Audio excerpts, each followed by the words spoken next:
So as many of you guys know, I like superheroes.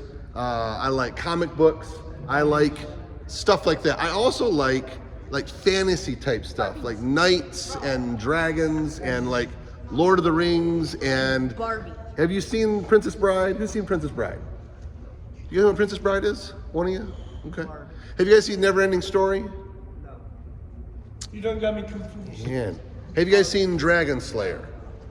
You've seen Dragon Yes. Slayer? Okay, a couple of you? Okay, I've okay. seen Game of All right. Thrones. Okay, Game of Thrones, Lord of the Rings, The Hobbit, stuff like that. Dungeons and Dragons. Who's seen Willow? Who's seen Willow? Anyone seen Willow? Really, you've seen Willow? That's about with like the pig. It's kind of like Charlotte's Web, but it's with a different pig. Not Wilbur, but a different pig. Willow. That No, one. not even. No, sir. There's a pig movie called Willow or Wilbur. It's not Wilbur. there's Charlotte's Web. But then there's another one that's not Charlotte's Web. All right. I'll take your word for it, Sam. I'm All right. not tweaking. But there's no pig in Willow that I'm thinking Not of. yet. So I always like knights in shining armor, towers, dragons. I always like that kind of stuff. And really what I've found as I've grown up is there really are dragons. There are dragons that we need to defeat, we need to slay, we need to conquer. Now the dragons, they might not be green, scaly, fire-breathing monsters, but there's things that we have to conquer. There are towers to climb, there are armies to defeat, and there are dragons. But the dragons, again, they're not fire-breathing monsters, but they can be other things in our lives that we still have to conquer. Dragons in the stories, they're usually kind of like in a cave, right? Or maybe they're behind a waterfall, and they have treasure around them. And then usually what's at the opening of the dragon's caves? What do you usually see? Like the knight goes up to the cave, and what does the knight usually see, Landon? What is it? Well, the tail might be out there, but there's also other things laying around. Skeletons. Skeletons, or someone say bones? Right, and what are those bones of? Humans. They're what? I can't hear you. Warriors, right. So when a knight goes up to a dragon's cave, he sees the bones of other knights and warriors that what? Tried. Didn't conquer that dragon, right? So usually when you see that, you see the dragon. It usually comes out eventually. There's the bones of the other warriors, but there's also the treasure. There's also the treasure. And each knight, each warrior goes up to that cave, goes up to that waterfall, goes up to that tower, goes up to that castle, whatever it is. And they're not just slaying the dragon just to kill the dragon. What do they actually want? They want the what? Starts with the T, ends with Ezra. Thank you, treasure. They want the treasure. They want what the dragon is protecting, or maybe what the dragon stole, or whatever it is. That's what they're doing. Our dragons today, they don't hang around in caves. There's two places where dragons hide. Can anyone guess what I'm gonna say? If you know me at all, what am I gonna say? Something about your mind? You're in the right ballpark. Worms. You're kind of in the right ballpark. Don't oversimplify it. Here it is. So here it is. Dragons today, there's two caves that they hide in. Inside and outside. Internal, the mind, internal and external caves. External dragons, external caves, they could look like this. Discouraging people. Do you guys remember the Tinkerbell effect from Peter Pan? You don't believe a fairy, and fairy dies in Neverland. Correct. So if someone says, I don't believe in fairies, they bring what to the fairy? Death. So if you say to somebody, I don't believe you can do this, I don't believe you can accomplish this, what are you bringing to them? Death. Death. Destruction. But if you say, I do believe in fairies, what are you bringing to the fairies? Life. Life. And so if you tell somebody, hey, I believe you can do this, I have confidence in you, I think you have potential to do this thing, you're bringing life to them. So discouraging people are going to be something, they're going to be a dragon that you're going to have to conquer, that you're going to have to get over or defeat. That's one example of an external dragon. Another dragon you're going to have to conquer or defeat are friends who are not on the same path as you. I've had to do this myself. It doesn't mean that I hate them. It just means that I'm going to decide not to follow after them. Because if you remember the saying, show me your friends and I'll show you your what? Does anyone remember? Future. Show me your friends and I'll show you your future. So one of the dragons you're gonna have to conquer is the influence of the friends you choose. That's an external dragon, external. Financial hardships, illness, betrayal, those are external dragons that we're going to have to defeat. We're gonna have to conquer. Discouraging people, friends, obviously poor influence, bad influence friends, financial hardships, illness, and betrayal. Those are just some that I just threw out there. There's more. I mean, unfortunately, there's a lot more. Those are the external examples. Internal, I would argue, internal dragons are harder to conquer. Internal dragons look like this. Lack of vision. You're blind to what you could do. You're blind to what you could accomplish. Because maybe you've listened to this discouraging people. Maybe you've listened to the things that have happened in your life and say, I just can't do it. I believe the death bringers. Yay. Lack of vision. Disney saw Disney. Does anyone remember? Before Disney was Disney. Before Disney was Disney. Very good, Stefan. Before Disney was Disney. Because Disney could see it. He had vision. His eyes were open to what it could be, what the potential could be for what the hard work he was going to do would accomplish. And I mean, look where Disney is now. They're humongous. Much bigger than where it was even when he died. Lack of vision is an internal dragon that we have to overcome. This is something that I'm glad I conquered early. I did struggle with it when I was in high school, and it was simply this: procrastination. I would just not want to do something knowing I'd have to do it, and I'd put it off, and I'd put it off, and I'd put it off. Well, if you put off one little thing, you're going to put off what? Another little thing, and then you're going to put off something else, and then put off something else, and then by the time Friday comes around, you got 10 little things, or you got 5 or 6 lessons out of your blue book you're supposed to do, and all of a sudden, it's a big deal, right? If you take little bites at a time and just get it done, it's not that big of a deal. How do you eat an elephant? One bite at a time. One bite at a time. One bite at a time. Can you eat the elephant in one day? Yes. Not usually. Can you eat an elephant in one day? No, it depends on how big the dragon is, right? How big the elephant is. It takes one bite at a time. How many bricks does it take to start a tower? 7,000. One. A tower of many bricks starts with one brick. And you lay that brick, and you lay another one, and you lay another one, and all of a sudden, look at this tower I built. It's a dragon. Don't procrastinate. Millionaires say this. You ready? I listen to millionaire podcasts. I like to listen to people who are successful because I hope some of that bleeds over to me. I hope so. They say this: do the hard things before noon. And that makes sense. I put that into practice in my own life. Basically, when I come into work, I've done it for years. I do the things I don't really want to do, or the hard things. I try to get them done before lunch. That way they're done, they're out of the way, and then my afternoon is what? Open. It's easier. I might still have work to do, but I'm not dreading it. If I know there's something I have to do in the afternoon, or have to do that day, and I'm like, oh, it's 9 o'clock, I could do that, but I don't want to. It's 10 o'clock, I don't want to. And then it's like 3:30, and I'm like, oh, I still gotta do that dang thing. It kind of ruined my whole day. To where if I just get it done before lunchtime, then it's done, and it's over with. And now I can just move on the rest of my day, and it actually puts me in a better mood, to be honest. Do the hard things before noon. It's a very good advice that I put in my own life.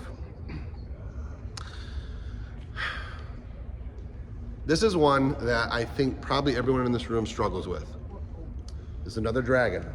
And I'm telling you, if you can defeat this dragon, you will be leaps and bounds ahead of other people. Pleasure and comfort. Pleasure and comfort. Is there anything wrong with pleasure? No. Is there anything wrong with being comfortable? I mean, no. But if it is your goal, if it is your end goal, I guarantee over time you will get depressed. I do not like it when I hear people say, man, I can't wait for the weekend, because of the weekend I don't have to do what? Anything. I get to do nothing on the weekend. Or I can't wait to get out of work, because then I can go home and do what? Nothing. I tell you what, that is a recipe for a wasted life. If your goal is comfort and pleasure, you will constantly be seeking that, constantly be chasing that carrot, so to speak, and it will never be good enough. It never will be good enough. Especially men. Men were designed to do hard things. If you actually want pleasure and joy in your life, do something difficult and have success in it. Some of the things that I look back on my life and I'm the most joyful over, or maybe the most proud of, or maybe the most like, oh, I can't believe I did that, or I accomplished that thing, are the hard things that I tackled and said, I'm gonna try to do this thing, and I dive into it, and I actually accomplish it, and now I can look at the tower I built, or look at the education I got, or look at the life I invested in, look at the result of it. That's what gives me joy, not sitting in my lazy boy on a Saturday afternoon when I could be doing other things. A dragon, an internal dragon, that you are going to have to conquer if you're going to be successful. You don't have to be. If you're going to be successful, if you're going to choose to have a successful, driven life, an internal dragon you're going to have to conquer is the desire or the need for comfort and pleasure. If comfort and pleasure come while you're working towards something good, great, fine. I went to a concert last night. It was a great time. It was very fun, very pleasurable. I had a great time. I had great sushi. I had a good drink. I went to a concert. It was a ton of fun. So if pleasure and joy comes your way while you're working hard for something, great, take it. But if that's your end goal, you will get depressed. I promise you. It's an internal dragon. A couple more quick internal dragons to think about. One is, we've talked about it in other life skill lessons, is a victim mindset, which is purposeful helplessness. It's all my fault. I might as well not try. I was dealt a bad hand. I had a bad childhood. My dad's not who he should be. My mom's not there for me. So therefore, because of these things in my life, therefore, I can be a loser. That is a victim mentality. That is a victim mindset. And there are no victims who are overly successful, I guarantee it. Those that are successful, most of them had a difficult childhood. I've said this to a couple of you individually. I want to say it to all of you.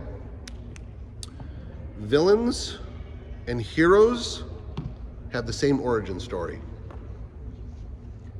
Pain. Heroes and villains have the same origin story. Pain. A hero says, I experience pain, therefore, I'm going to help others not experience pain similar to mine. A villain says, I experience pain, so everyone else is going to feel it too. Each person, myself included, in this room is on one road.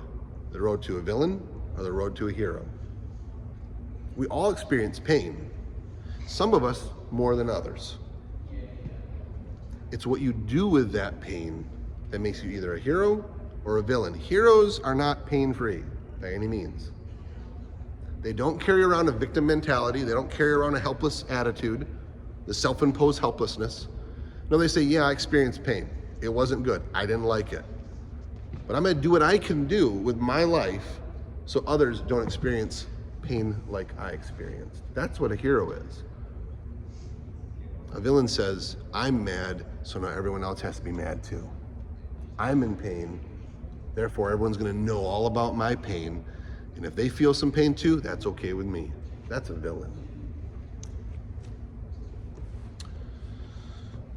The last internal dragon that I want to mention to you, one that it's kind of a little odd because it can be good at the same time. It's fear. Fear. There's nothing wrong with being afraid. But if you're afraid of something, what do you also need to overcome it? Courage. Courage. If someone is being courageous, does that mean they're not in fear? Like they don't have fear? No, that's not what that means. A courageous person or a brave person, true courage, is being actively afraid of something, but choosing to do the right thing anyway. That's what being courageous is. That's what being brave is. If you weren't afraid, you wouldn't need courage, right? If you guys are at home, or if you're, somewhere and you're comfortable and you're just chilling and maybe you're at dinner or whatever, you're not afraid, do you have to activate courage? You really don't. But it's when you step out into the unknown, it's when you step out into something, it's when you're confronted with something that you don't know what's going to happen, what's the outcome going to be. That's when I need to activate my courage and do the right thing in spite of my fear. These dragons and many others are very real. But I also want to tell you this too. The treasure that you could take, the treasure that you could steal from the dragon, so to speak, that is very real too. That is very real too. Every one of life's treasures also has their dragons. Same way, it goes the other way around. Every one of life's dragons has its treasure. It could be a lesson, it could be character building, it could be, I conquered that dragon over there, it's not that big, it's small, I conquered that one, so now I can take on a little bit bigger dragon, and then a little bit bigger dragon, and just keep going. And you conquer enough dragons, you slay enough dragons, you'll be unstoppable. Internal and external.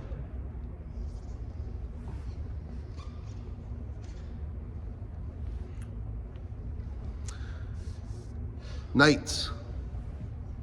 They were and are real. Knights were commissioned by kings and queens for dangerous tasks. They were kind of the elite soldiers of the kingdom. They were typically given heavier armor, better weapons. Usually they were given a horse. Not all soldiers, like foot soldiers, they didn't have horses. Usually the knights, they had horses. They were just more powerful, they earned it, so to speak. They would be knighted, which was a high honor.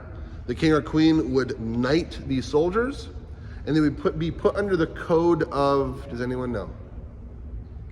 Code of? Loyalty. Well, that's part of the code.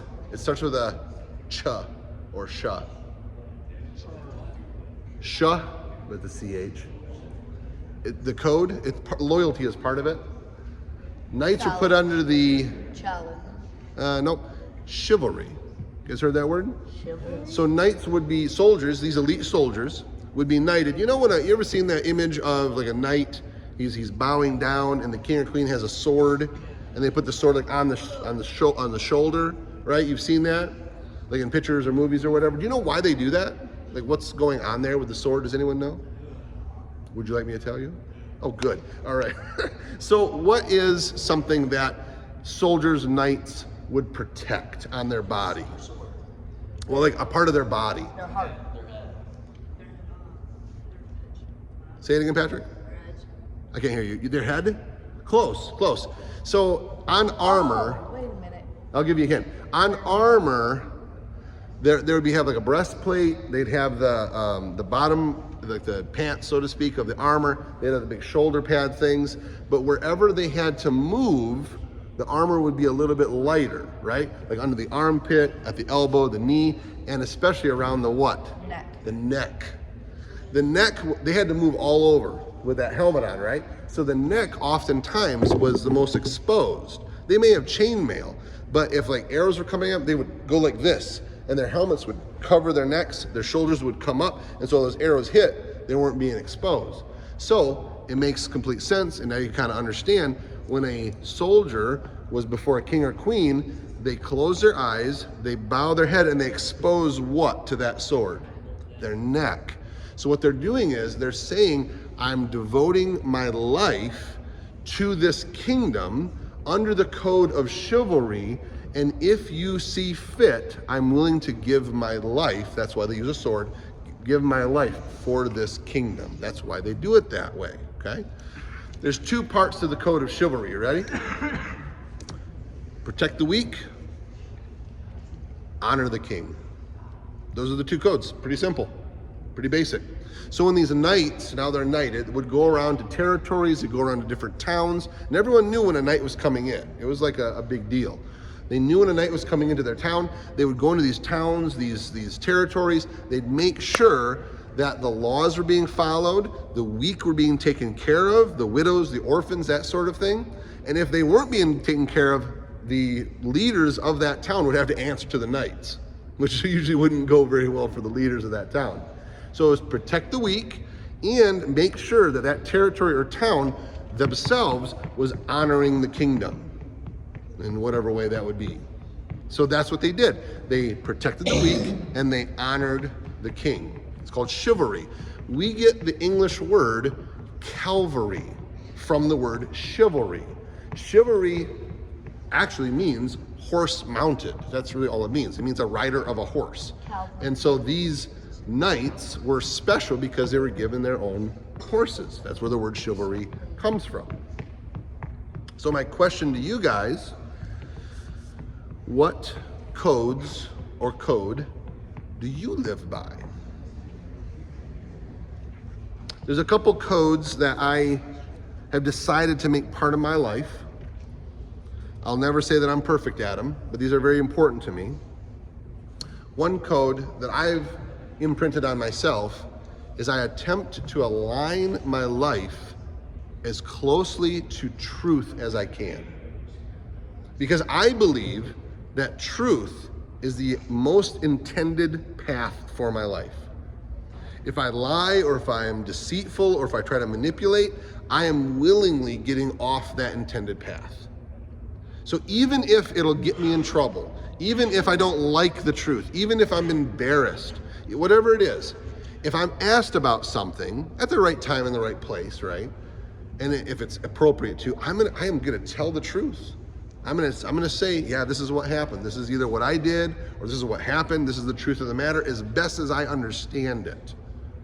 I'm gonna align my life as closely to truth because I want my life to follow the most intended line that it was supposed to be on, the most intended path.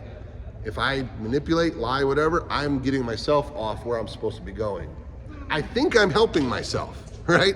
I think when I manipulate, I'm gonna make it easier for myself, or I'm not gonna get in trouble, or I won't be embarrassed, or whatever it is. When the truth of the matter is, it's harder for me. I had to learn it the hard way. Another code that I live by is I want to know what I believe, and I want to know it well. I want to be educated, so to speak, in the things that I hold to be true. So I'm not just gonna flippantly believe something. I'm like, oh, that sounds good, so that's what I'm gonna do. I really wanna know what's happening. I wanna know the facts of the matter and align my thoughts to really what's going on. So I align myself to that. And then, once I know the truth and I believe it, I stand up for it.